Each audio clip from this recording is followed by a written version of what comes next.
these patterns, everything in the world comes directly from the One, from the mind of God.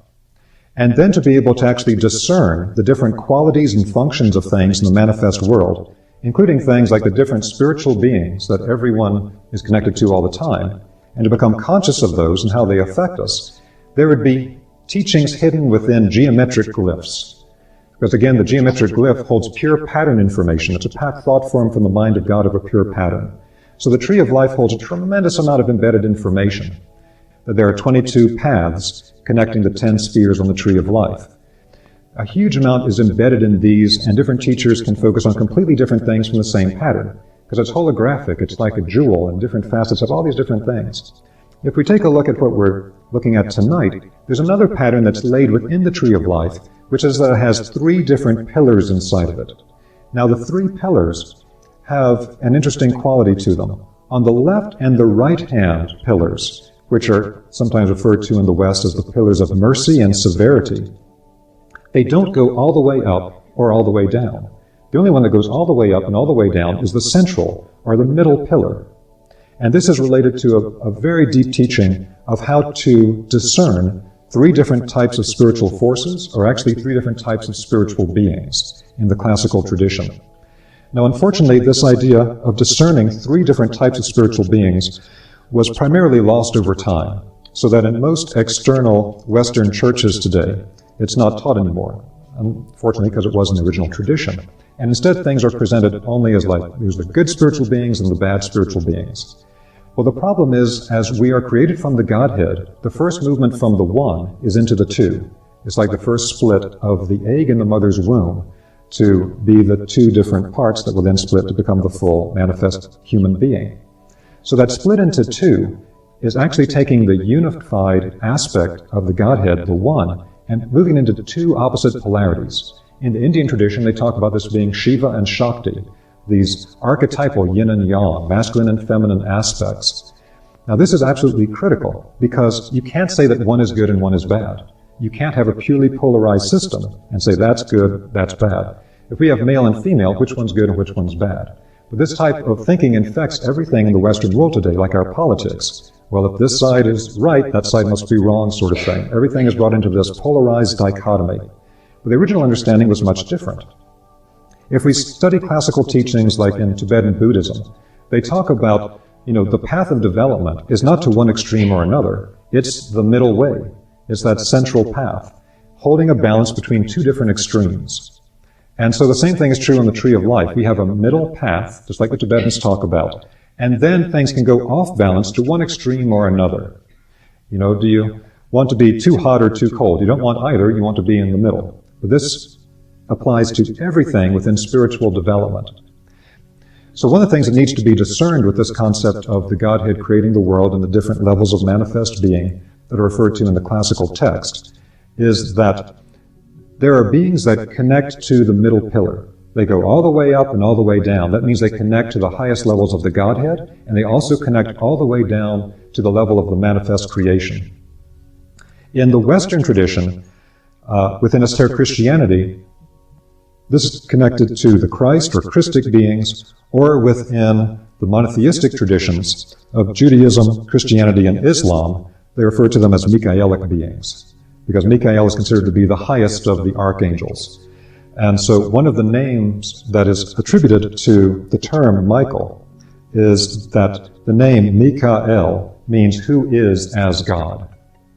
And so that idea that Michael holds the quality of the Godhead, but reduced in scale to where it can be interacted with at an archangelic level.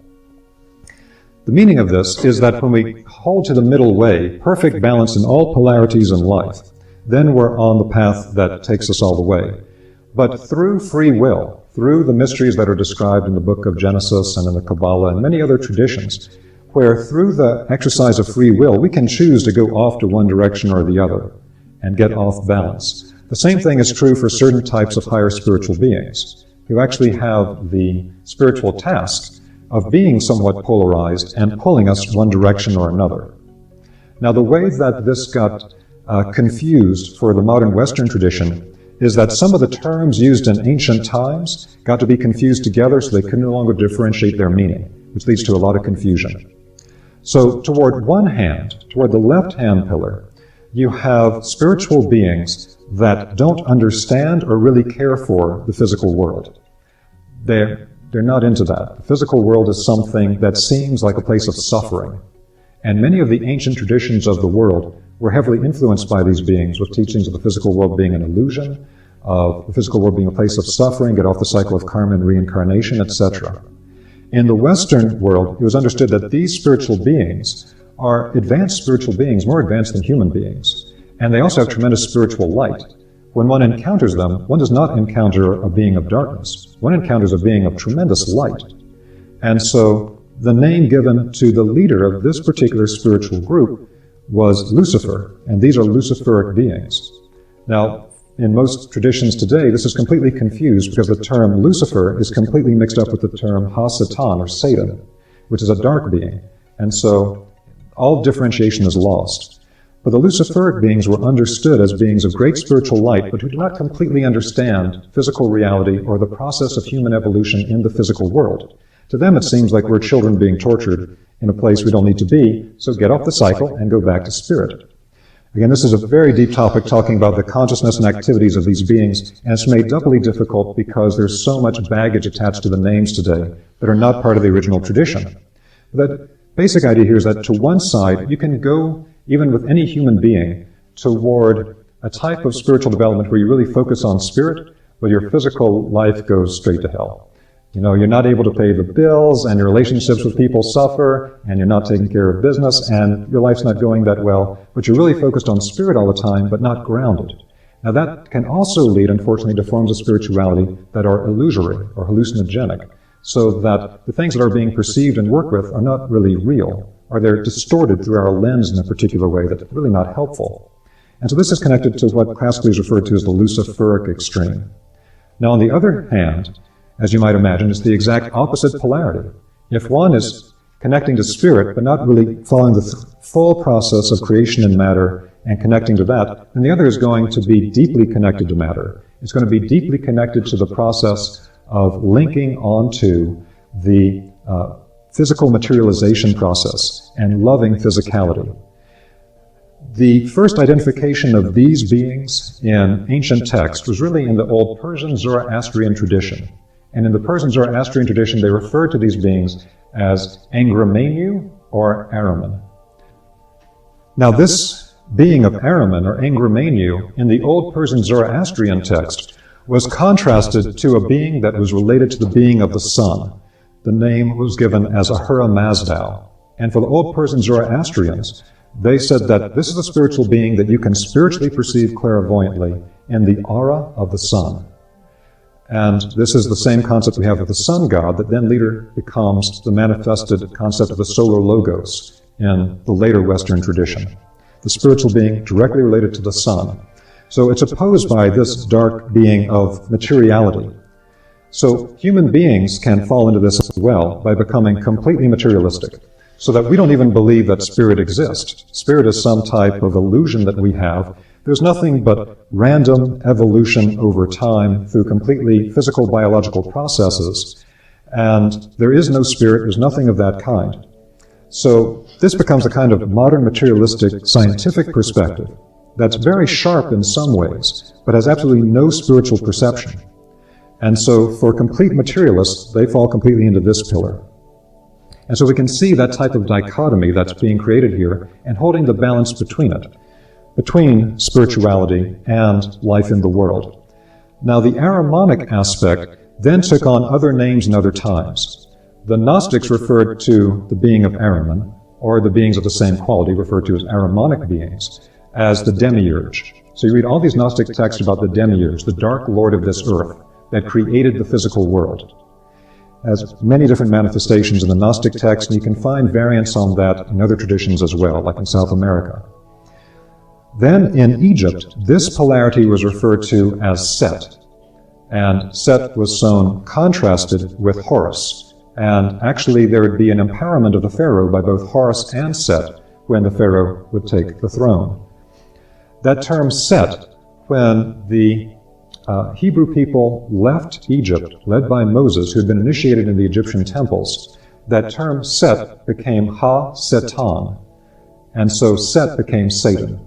Now, Ha-Satan is a Hebrew term meaning the adversary, and so it means that this is a being that has an adversarial relationship to the human being. And so that's where we then got the concept in the West of Satan.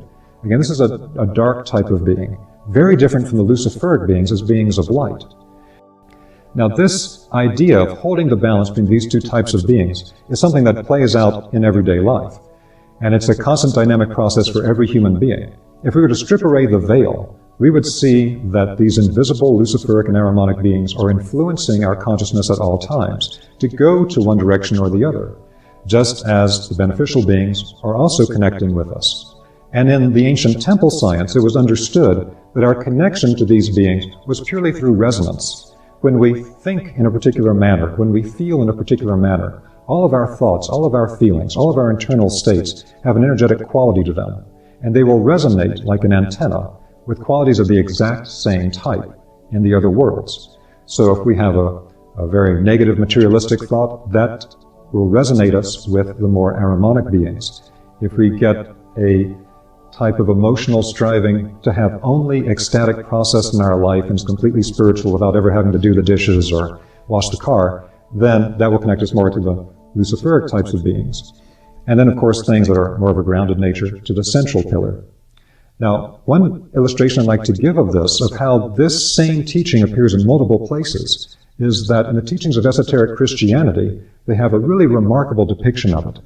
And that is, if you look at any pictures of the crucifixion of Christ from medieval times, they show Christ crucified between two thieves. So there's actually three crosses, and Christ is in the center. And the three crosses are actually three pillars. And there's three different beings on three pillars, with the Christ on the center. And that's again a direct depiction of three different types of spiritual beings that one interacts with.